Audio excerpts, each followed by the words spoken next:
Good morning, comrades. You are listening to WHIVLP New Orleans 102.3. This is Good Morning Comrade. You can get more information about our show at goodmorningcomrade.com.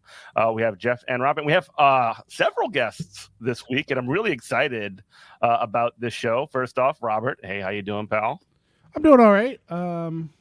Just playing boomer shooters. I'm playing the RoboCop game, which is a pretty good game on the cheap. It reminds me. I hope the same studio makes a Starship Troopers game because that movie becomes not the book, but the movie becomes more and more relevant every day. It's like Starship Troopers is just it's barely a satire of the state of Israel and America. But yeah, having fun over here as the world burns. Great. Well, we have 4 guests this week. And first, I'm just going to introduce you all in just in the order that I see you on my screen. First off, we have a returning champion. She is a human rights lawyer. Her name is Sabrine. Sabrine, welcome back to Good Morning Comrade. How are you? Thank you. Happy to be here. All right. And then next we have Aishah. Aishah, how are you? Hey, doing good. All right. Then we have Nour. Nour, hello. If you want to just introduce yourselves. Hi, my name is Nour, Palestinian student from New Orleans. All right, cool. Did you want to just sort of say anything about your background or anything like that, Aishah? Oh yeah, sorry, forgot. Palestinian, Nicaraguan, Christian too. Recently moved to New Orleans like 2 years ago, maybe. Cool. And then we have Anna.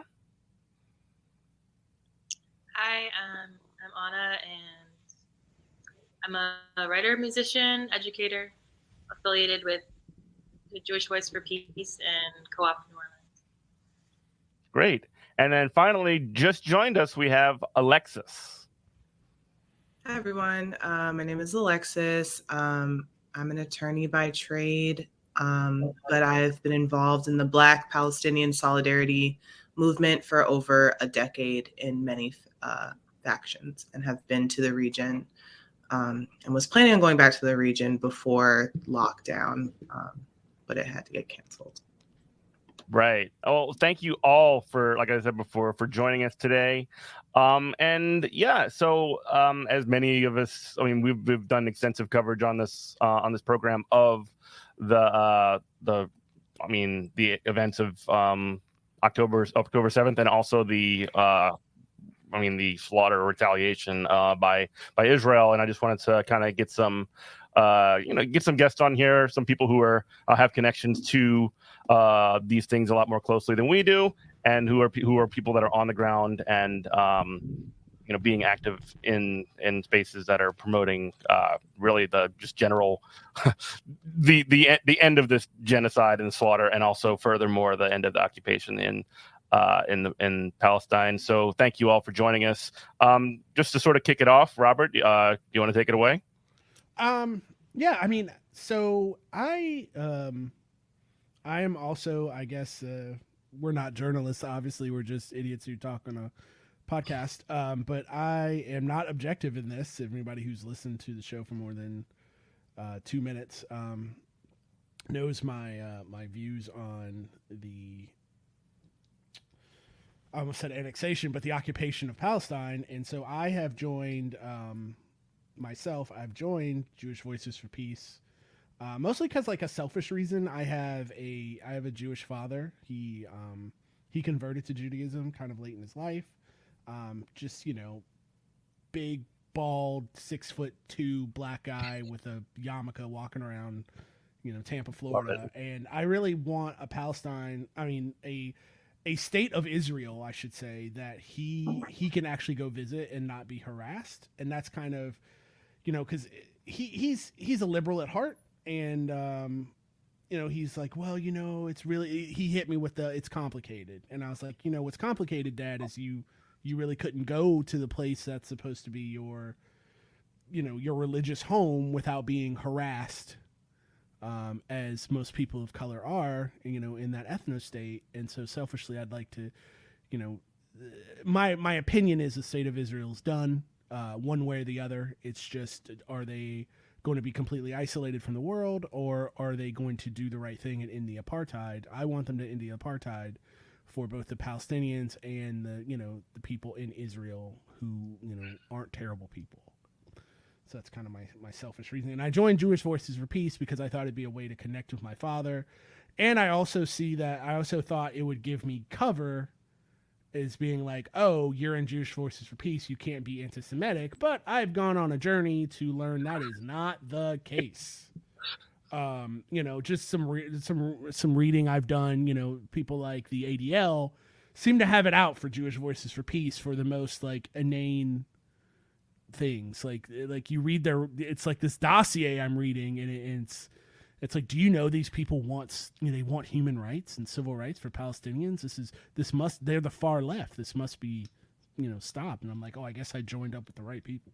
Great. So I guess maybe it might be helpful to sort of reset and just talk about where we're at with really with what's going on in Gaza, what the Israeli government is saying, and what the Israeli military is doing. Can anyone sort of provide some information on that, on what's going on, and then also we can get into a little bit of what's happening, not just in New Orleans but also more broadly in terms of resistance? Yeah. So tomorrow will be 2 months of this ongoing genocide occurring in Gaza. We know this all started with a military, whatever you want to call it, a military battle that started with Hamas crossing over into what Israel considers its borders. I said this last time I was on the show, I'll say it again. I am of the opinion that Hamas cannot invade or occupy Israel because the land belongs to them, and you cannot occupy or invade what is rightfully yours. But here we are, 2 months of complete bombardment of Gaza. No food, no water, no electricity, no medication, no running hospitals, no running UN schools or any type of facilities that can operate as shelter and safety. And though we are seeing a shift in the narrative on, in Western countries, we're not seeing much pressure being put on Israel besides from people on the, common people on the ground. I will say, as an attorney, we are seeing lawsuits pop up that we've never seen before, have never been filed before, which, I think is landmark and, really incredible. And I think we are at a point we've never been at when it comes to Palestine and people understanding Israel for what it is, which is an ethno-apartheid state that, was created on genocide, massacre, killing, brutality, and violence. And it seems that is the way they will go out. I think that's where we're at right now. I have a question. It's kind of the question that's been asked, all over the place, is that, so just the average person, like I consider myself in that, like, we can go to marches, we can do BDS, but like, do you have any other recommendations of things we can do to support Palestinians, and here in the West? Because I really truly feel like this. I've told Jeff this offline. I've told Jeff this offline, that I feel like this is the thing I want to devote the rest of my life to, because I just really feel that there's so many intersectional things as far as like the IDF trains, the United States police force, the idea that like this is an apartheid state, the idea that this is a unofficial colony that we prop up here in the West, and the United States is sunsetting as far as like an imperial power. So I just feel like there's so many different things that connect. Well, what the $1 million question is, what can I do besides? Because I feel, I'm going to marches, I'm doing the thing. Is there anything else I can do? I do. So I do want to add quickly, I want to make sure that the folks who are Palestinian are the people who are speaking the most. But I will say that BDS is working. We see how the boycotts of Starbucks and a couple of other big franchises, and that's the only one I can think of off the top of my head right now, are losing like millions and billions of dollars and boycotting sales if you do have the capacity to, instead of purchasing gifts for Christmas or Hanukkah or Kwanzaa, foregoing that and either donating money to humanitarian aid or supporting Palestinians. And we know that the humanitarian aid is, I mean, it's spotty and shoddy in terms of getting into Gaza right now, but diverting your money to other places and to Palestinian-owned businesses in New Orleans and in the Metro New Orleans area to show and demonstrate that we're not going to do business as usual. We're not going to be celebrating the holidays, especially when the person who is allegedly the reason why we have Christmas was a Palestinian Jew. And there's not a lot of conversation around that. So having that as an opportunity as diverting dollars is really important. I do also think organizing and speaking to members of your family, members of your community, and having that cross-cultural solidarity is really important as well. And there are a lot, I'm sure we're going to get into a lot more of what's going on in the New Orleans area, this weekend and upcoming, but I do want to emphasize that those things do really matter in terms of what we're doing. Also, you mentioned police training, but also a lot of the surveillance equipment that's used in major cities are imported from the surveillance equipment that was created through the Israeli oppressive forces. And so a lot of even the surveillance equipment that you see, the police cameras and things in New Orleans are from Israel and were made on the backs of Palestinian oppression. So just that small political education to see how ingrained and how intertwined we are in the oppression of Palestinian people on a regular basis, I think is also very helpful. And thank you, Alexis, for respecting Progressive Stack. We are big fans of Progressive Stack over here. I completely agree. But there's a lot of people here in the New Orleans community that, like, even my wife, for example, we cohabitate, and she's not as I'm just lucky enough to know one or two people who can plug me in. So if you're just a guy or a guy, gal, or non-binary pal listening to this right now, like, how would that person plug in? Anybody? I just wanted to say, I think to be a good ally is to stay connected, to realize that this is a marathon, not a sprint. And also my friend Marco said that. He said, like, this is a marathon, not a sprint. So like, people were boycotting, they were doing good, and then after a few weeks they kind of stopped. And that's like a problem. We're boycotting until change. We're educating until change. Like, this is not just like a trend. This is not just something that's gonna pass by and we'll go back to normal.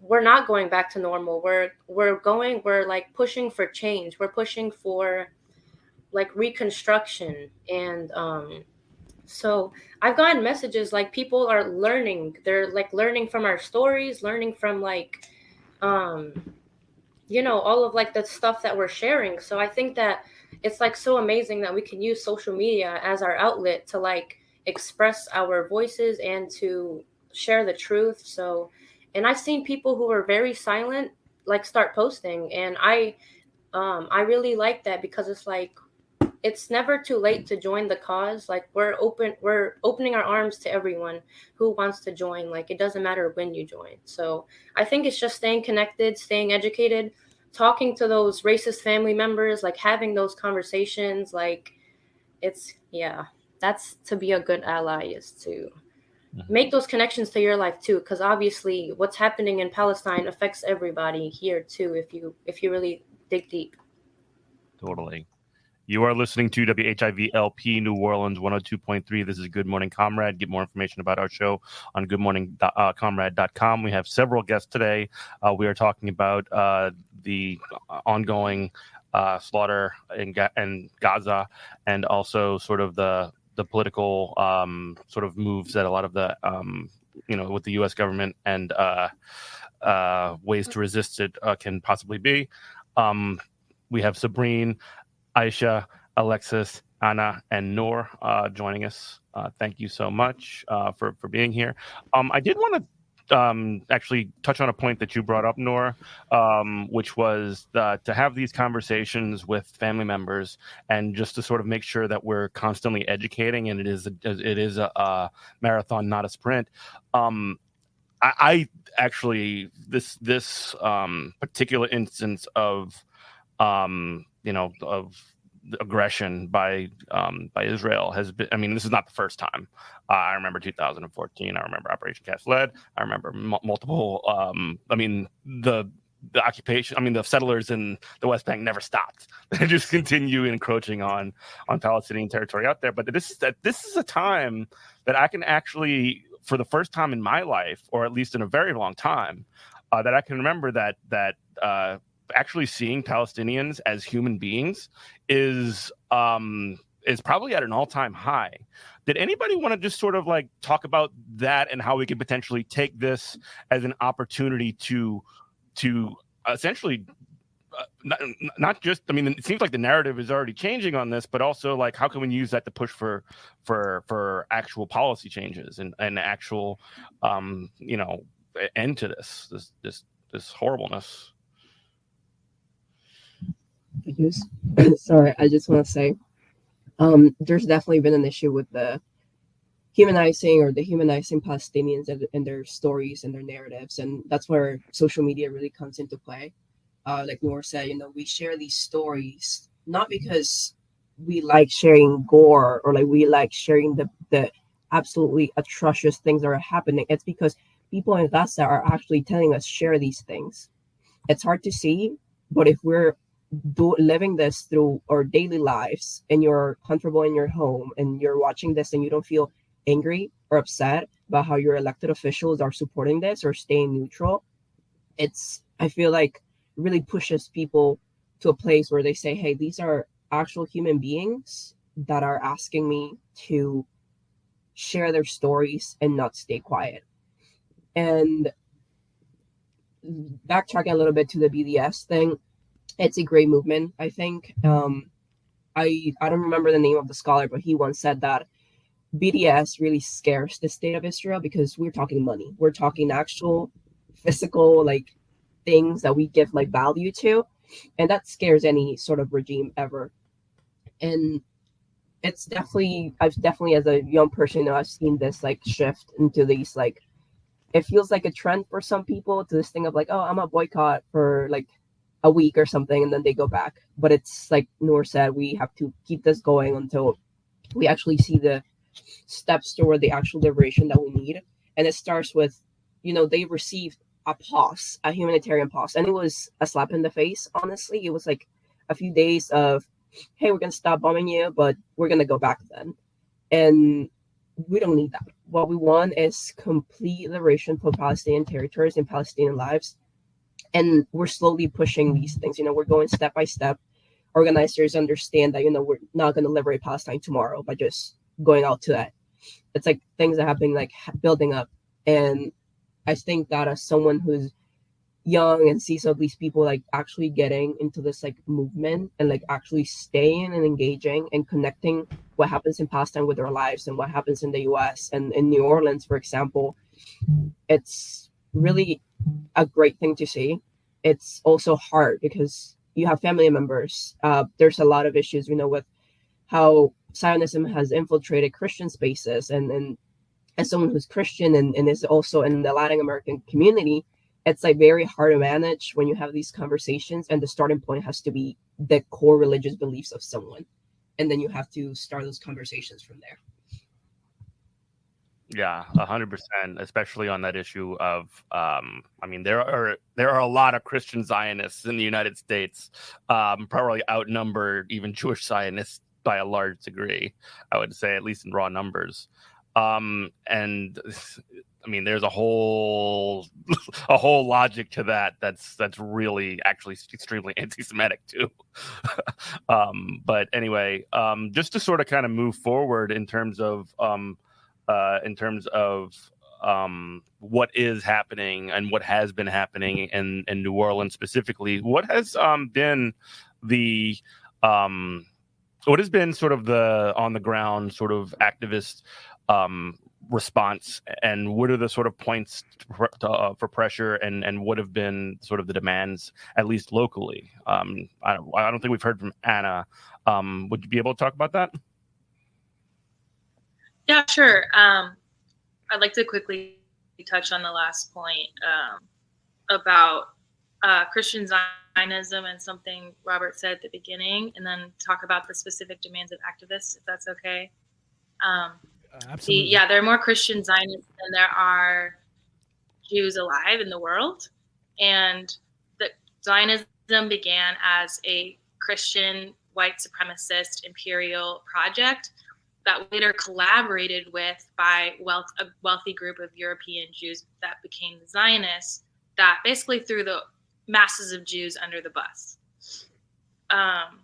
And Zionism has always been a settler colonial project. And like, I'm a writer educator, so I always think about words, and we think about the word Israel and, you know, the religious meaning of the word Israel. Like, Israel means to wrestle with God, and a lot of the teachings of Judaism around Israel and the temple, these are metaphorical teachings about your relationship to Creator and about the soul's journey. And they are not supposed to be talking about a nation state. Even if it is talking about a specific land, my view is if you go settler colonialize that land to try to do that, you've kind of forfeited your point there. I'm sorry, can I just jump in and just say, like, just to summarize, so what I think I hear you're saying is that there is a conflation that takes place in the modern sort of like sense of a nation state that sort of conflates a people, which would be Jewish people, and a state, which is something that's a modern concept. Is that sort of correct? Totally.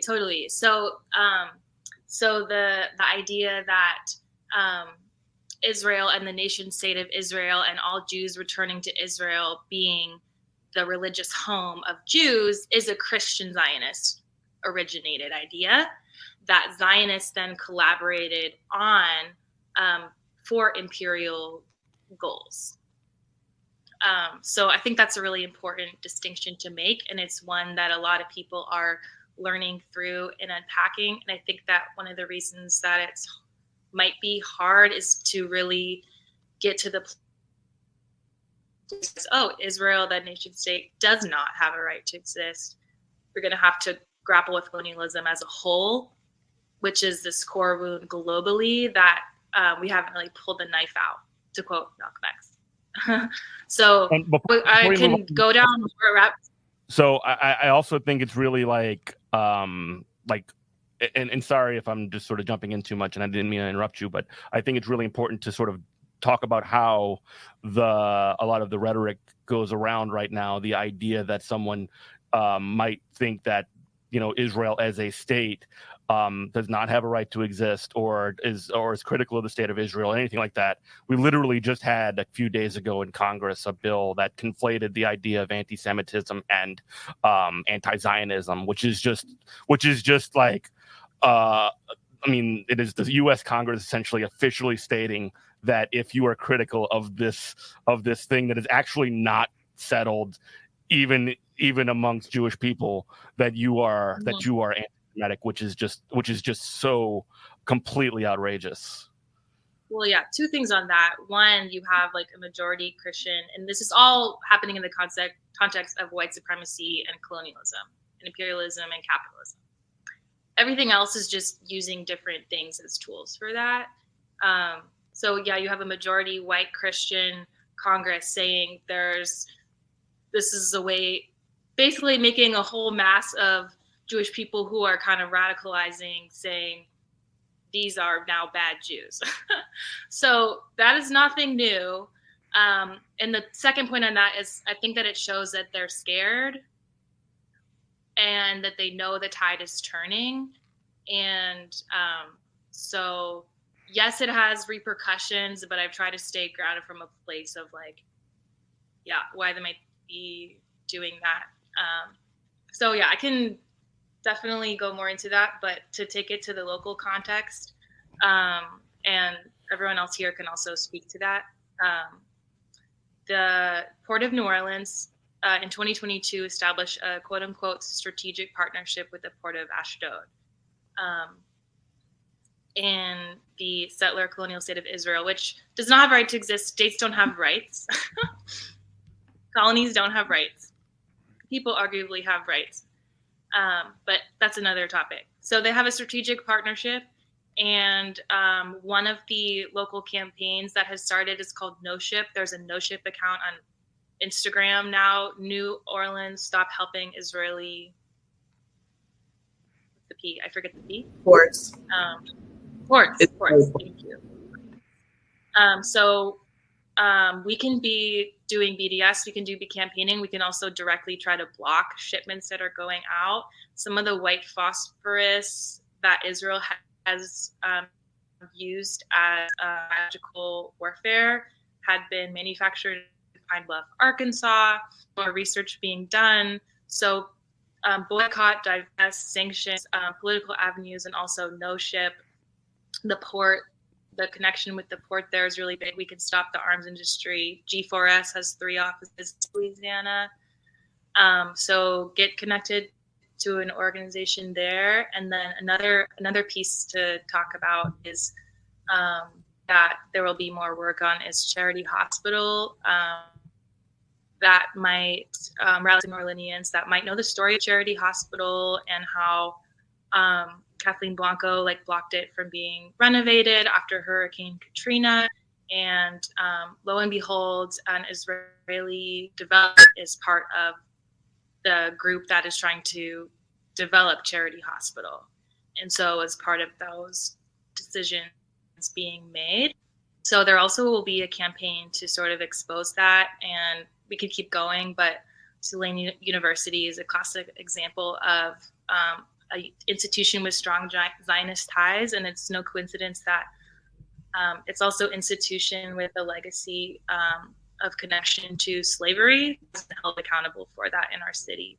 So there's going to be a lot of overlap there, and so I see a lot of potential for the political education and storytelling and organizing around that, in addition to the mobilizing that's happening with the marches and all that beautiful stuff. Great, thank you. You were listening to WHIV LP New Orleans 102.3. This is Good Morning Comrade. We have several guests today. We have Sabrine, Aishah, Alexis, Anna, and Nour joining us on the program. We're talking about Palestine and some of the things that have happened since the latest incursion that the Israeli military has been, advancing and slaughtering, civilians in Gaza, and also advancing in the West Bank as well. Anna just mentioned some of specifically. She mentioned the No Ship, which is an effort to put pressure and to stop the Port of New Orleans from dealing with some shipping companies from Israel, which is a great idea. It also reminded me of the Block the Boat protests in 2014, I think it was. Does anybody else want to sort of talk about some things that have happened? I know there have been some fairly large protests in the area as well, or anything else that's happening down there. Just wanted to say, as someone who goes to college, university, I think it's important to highlight the efforts that students are putting into organizing. It's actually encouraging to see how many students are, showing up, making plans, being in the forefront of organizing with all these other people. And it's at the University of New Orleans, I think only LSU has a chapter of Students for Justice in Palestine outside of UNO. We're the only two that has like an actual organization on campus like that. Then I know there are efforts to bring the Palestinian Youth Movement, a chapter here, which is a national thing too, same as the Students for Justice in Palestine. People are actually taking the steps to try and bring spaces for everybody in any walk of life to come and feel like they have a space to organize for Palestine. I feel like students sometimes underestimate what their efforts are worth. And once you actually are given the platform and the space to go ahead and make sure that your voice is heard, then you actually feel like you're doing something. I've had a lot of people that, I've never really been involved with organizing, and they started coming into protests and they started telling me, hey, I'm seeing you repost the March thing, the March information, the location stuff, and I show up and they ask for tips. It's my first March, it's my first protest. What do I do? How can I protect myself? What other actions, like you guys asked, can I take besides just showing up? And it's actually so nice to see how New Orleans is coming together to show up for Palestine. On that vein, I was going to ask a question of so I've said this to Jeff on previously on the air, that the thing that organizations like the SAP and the JVP and other organizations have been able to do is decouple, I would say, Judaism from Zionism. But it seems like it was done so quickly. Like I'm old, I'm 42, and I just don't remember any time in my life where it was just like Israeli propaganda comes out and it's immediately just shut down, with sources that how it's shut down and tossed aside and laughed at.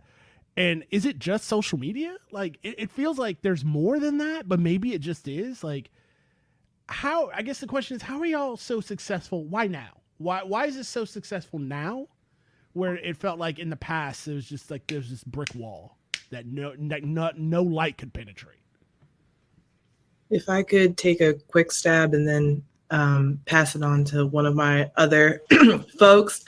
I think it's really important to know and remember that the moments of October 7th are one blip in a long history of the occupation, suppression, and genocide of the Palestinian people. It's either an acute moment of genocide like we're seeing currently, or long, slow genocide over the last 75 years since the Nakba in 1947 to 1948. And even prior to that, the Israeli settler colonial project had started prior to the Nakba. So there is this whole fight, this whole process of erasing a people from their land is very long, and the resistance movement is just as long. The history, the culture of the people is longer than the resistance movement. And so I think that one thing that's important to try and do during this moment is to contextualize what's happening currently in the history of solidarity movements. And there are a lot of people who have been in solidarity with Palestinians for a long time, who now I think are just being heard. Because it was mostly, sometimes you have to, with truth, people can't hear truth until they're ready to listen. And I think we are just very well primed to be in a moment where we can actually hear truth and hear people's pain in a way that we haven't before, given kind of a lot of the different disconnects that have been happening between people and government. Given the struggles that people are going through in their own lives and in order to make ends meet at the, within the late stage capitalism that we're in, we're just in a moment now where people are ready to hear the cries of people who have been screaming for decades.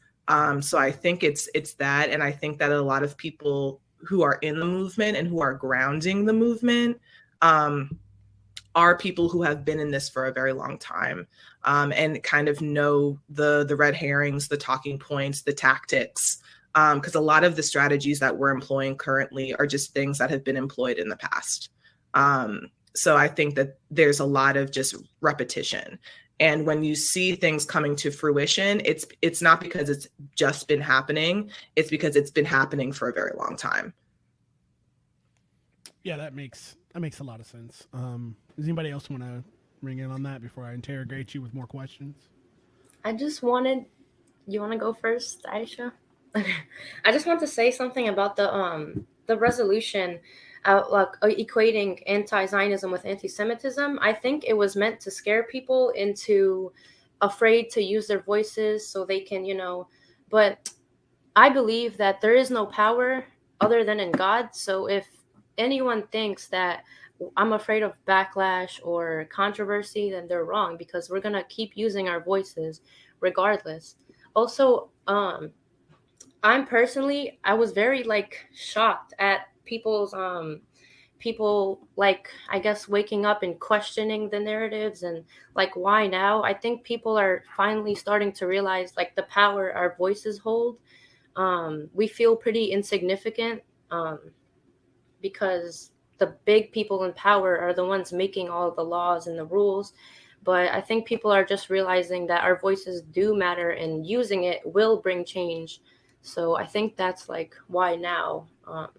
Also, being Muslim Palestinian and being born into a post 9/11 world, that propaganda, the Western propaganda, was really used to continue their actions in Middle Eastern countries, in Palestine as well. So I think that they created social media to, use that propaganda against the people that they want to oppress, but it turned against them. Now we're using it to to show the truth. And yeah, that's what I want to say. I want to jump in on that too. Like Alexis said, it's a thing where it's blocks. You start seeing oppression since years ago. Like our great grandfathers, my great grandmother.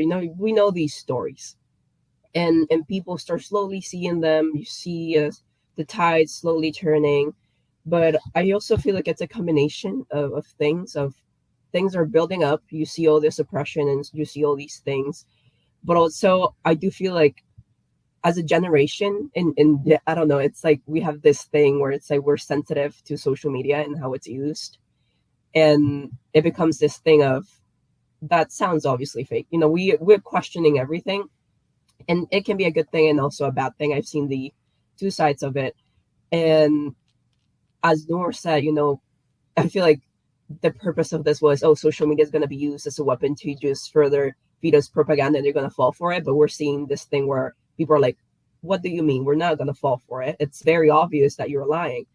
And, I always think back on this quote by Audre Lorde, which she's a Black feminist activist writer. She's awesome. And I'm paraphrasing the quote very badly, but she said, that America has never been on the right side of history ever. So it's they told those stories, Iraq, and we see the repercussions in there. And people are like, hey, maybe what they're telling us is not okay. So maybe I should be questioning this constantly and using my critical thinking skills. I feel like a lot of people sadly lack that. And this is helping them see that, hey, not everything that my family has told me that I see on the news is true. So I should be questioning every single piece of information that comes to me. And I think that that's a good thing. I think it's good that we're waking up that way. Totally. It's not only is it that people's voices have been repeating this for many, many years, but it's also never been more clear what's going on in terms of what not only the Israeli government and the Israeli military are doing, which is a genocide, but also the United States. I even hesitate to call it complicity, because it's largely directed, or maybe not directed. We're driving the car. 100%. If there was any kind of way that the United States wanted to sort of derail this thing, the United States obviously could, and that's not happening. So it's very, very clear that the complicity of the United States in this proposed genocide. And again, if you look at what the Israeli government is saying, like they're essentially telling people to go to South Gaza, and then they're bombing South Gaza. They bombed the one of the evacuation routes when they told people to take that evacuation route at the beginning of this whole thing. It's like it's really, really just it could not be more like in your face. Robert? No, I was gonna say, yeah, that's we're not the kid in the car doing the drive-by. America is the driver. Like we're not an accessory to murder. We definitely are the murderers. But something I thought of while I was listening to all those really good answers to my question. I'm sorry. I got to go put ahead.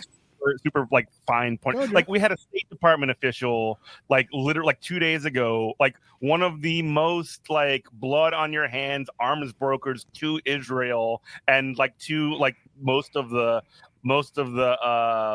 dirty weapon shipments the United States does, resigned because he thought that this was too horrible. I'm sorry, Robert, go on. No, you're right. And that's kind of, we've talked about this, Jeff, and I ranted about this, is that, I am a lot of you young folk, you younger people don't have that 9/11 baggage that, us old farts do. And, even myself, I was talking to, one of my Muslim friends. I was like, I still have that sickness that lives in me, which is an insane thing. Like, I'm just biracial, but people look at me and they're like, I don't know where this guy's from. I don't know what his deal is.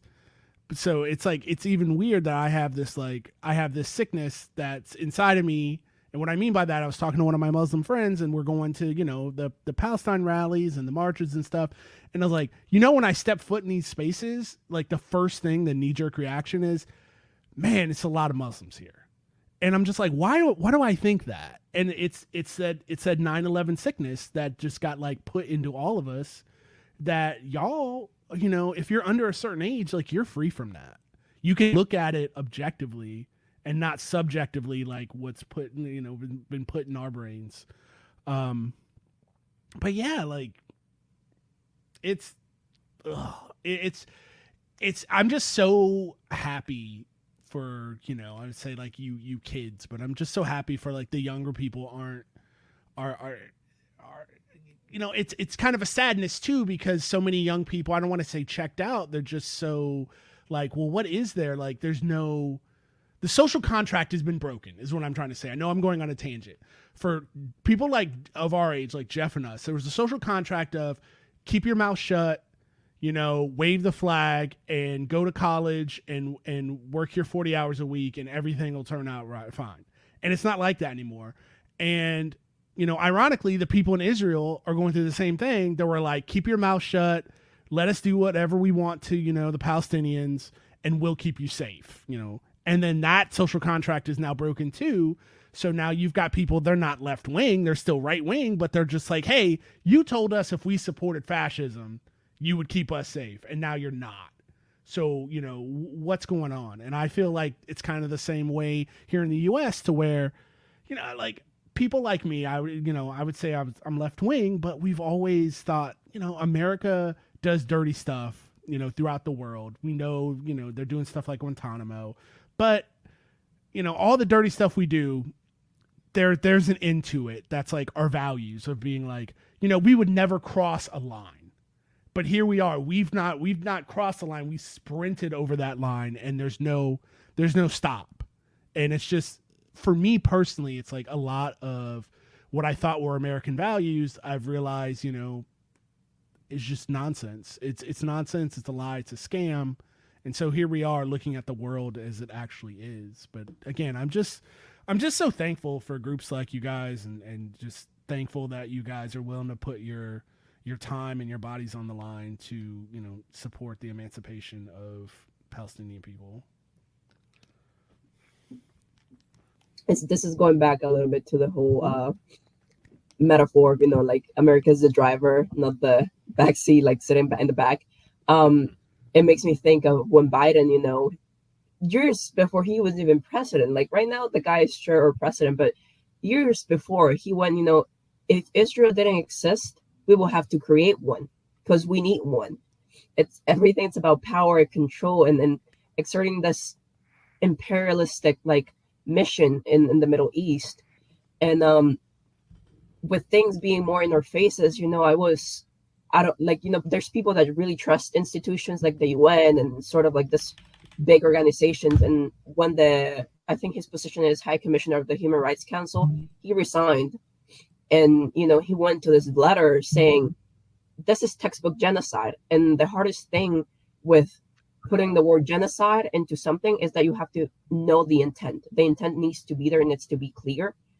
And they're more than clear. They're crystal clear that they want Gaza to disappear, that they are going to keep taking land from Palestinians. And it's like, it has never been more in their faces, like you guys were saying. And people those are talking points that I use for people that really have their trust in institutions. And it's like, hey, the UN, literally, the guy dipped and he said, hey, this is genocide. And I'm so disappointing how we failed them time and time again. And I feel like those points are really like nice to bring up when somebody who really has this trust in what the international organizations say or do. Yeah. I want to add an Israeli and a Palestinian, two professors. They went on a tour in the United States, and somebody asked the two professors about this American support for Israel, and the Israeli professor said, if America stopped advocating and supporting Israel, the state of Israel would crumble within 24 hours. And so I think what's happening in America is people are seeing this billion number. They're constantly seeing it of how much we are sending to America to Israel as American life is crumbling. I mean, we have a housing crisis, we have an education problem, there are so many problems. Like, the American life is not, I think it's at the lowest it has ever been since the creation of this nation. And so you finally have people starving in every aspect of life. I don't mean food. I mean, like, they are starving. And so they're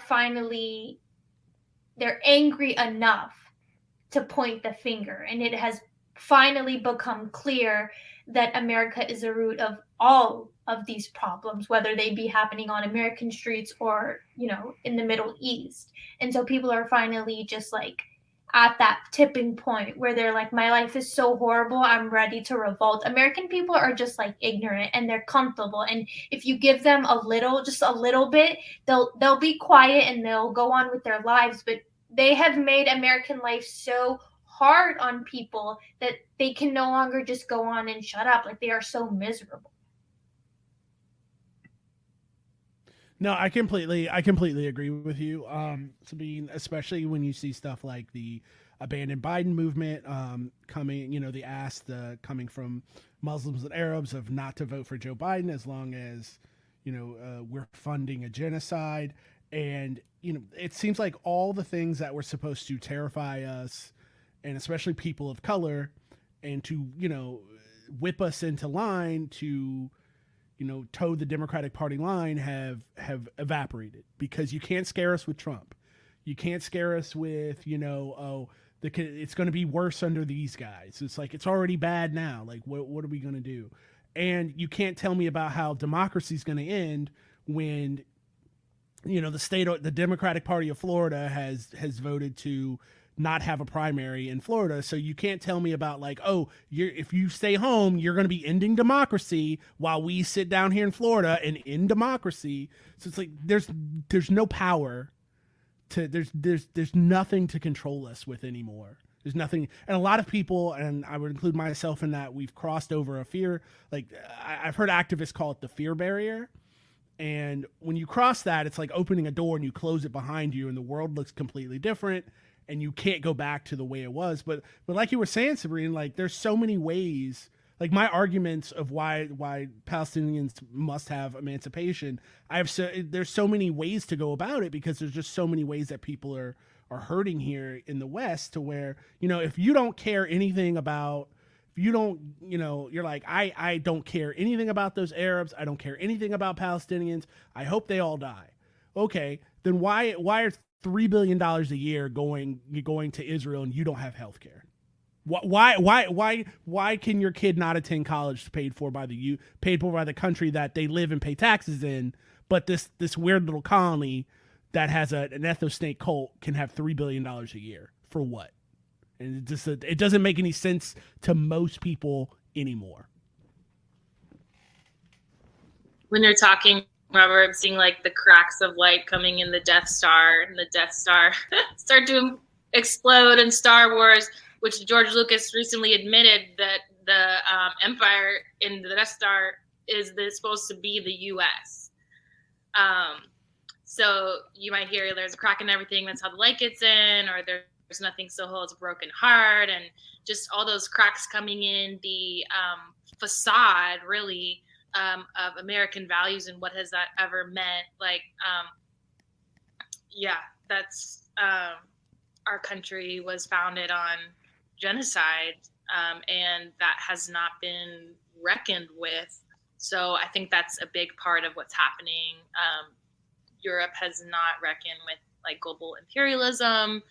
And if you think about Palestine, not only is it a military outpost, a strategic outpost that separates Africa from Asia and potentially controls the canal and all that stuff, it's also like a mythological, spiritual base. Think about the Holy Land. Like, this isn't new. Like, crusaders have been trying to like take over that space for hundreds of years. So just prior to the Roman Empire. Yeah. So I think that's like behind it. And I'm encouraged like to hear you sharing, Robert, just your changes in perspective and how we can like let those cracks in. And also there was a great talk on it's between Shlomo Yitz and Daniel Mate, who is the son of Dr. Gabor Mate. For anyone who is interested in a Jewish teaching angle on some things. And it's called Two Jews on a Couch. And Daniel is talking about like the door only swings one way. No one has thought like we need to dismantle the empire and build something new and free Palestine, and then gone in the door and changed their mind and say, no, actually like American values. The door has never swung that way. The door only swings one way. So people are only swinging through the door this way into realizing that we need a free Palestine, we free everyone, because all our liberation and oppression is connected to the global capitalist empire. And that way we have the advantage. People are swinging through the door. They're not going back through the door the other way. So yeah, let's organize around that. Thank you. And so we're as we wind down, we only have about 5 minutes left. I just wanted to give anybody a chance to sort of get a last word in. So I'll go in reverse of the order that we started with, so we can start with Alexis this time. Sure, there's a lot I could say, but I think I'm going to focus on Black Palestinian solidarity and what that means and what that looks like and why that exists. So like Anna said, the United States was founded on genocide, and it was built on the backs of enslaved Africans. And in a very similar fashion, a lot of the comforts that we have as Americans are built on the backs of oppressed Palestinians, are built on the backs of people in the mines in Congo, are built on the backs of people in Haiti and people of Hawaii. All of our struggles against oppression and struggles for liberation are connected. And they are not only connected by our oppressor, they are connected by our resilience, by our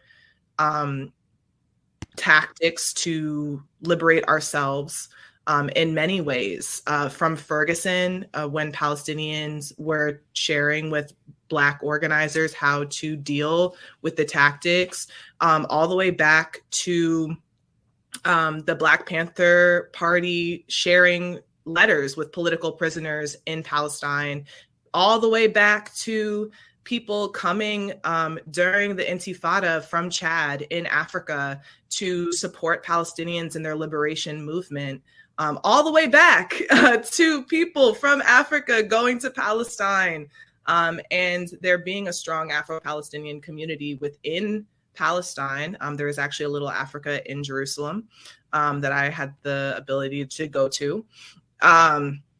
And there's just such a rich and deep history of us working together, sharing information, and not only being there for one another in our deaths, but absolutely in our lives, and being able to celebrate with each other, be able to share things. Another thing that I love is this idea that we talk about in terms of trying to build power of community land trusts. That was something that Black activists in the 60s and 70s, and I think in the 50s as well, learned from Palestinian olive farmers when the land was starting to be taken by the Israeli settler colonial state. So the ties are very, very deep. And I think it's really important for us, particularly as Black people, people of color, people who want to be in solidarity with this movement, to know that the solidarity has been there for a very long time, and just tap into that ancestral knowledge and that existing knowledge currently, to continue to not only be there in the moment of Palestinian death, but be there in the moment of Palestinian life as well. Thank you, Alexis. Anna.